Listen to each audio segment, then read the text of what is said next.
Segan nak cakap. Alamak, segan pula.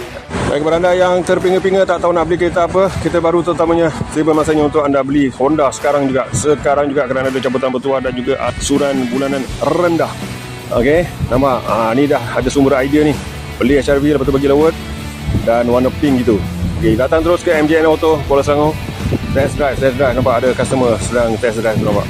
Dan ada lagi beberapa buah model untuk test drive. Cabutan bertuah, 6 buah kereta dan juga ansuran bulanan rendah. Datang sekarang, test drive. Jangan tunggu. Okey? Bang, yang ini macam dah lowered je, betul Memang dah lowered. Lowered tu potong spring ke, tukar satu set ke, berapa kos lowered tu? Tukar Satu set, berapa kos buat lowered tu? Segan nak cakap. Alamak, segan pula. Wrapping berapa kos? Pun nak rasa juga? Wrapping 3,600. Wrapping 3,600. Okey, Pak, terima kasih datang ke MJN. So, lepas ni kalau ada kawan-kawan nak beli kereta Honda, datang sini Alright, cantik. Support sini, cantik. Terima kasih.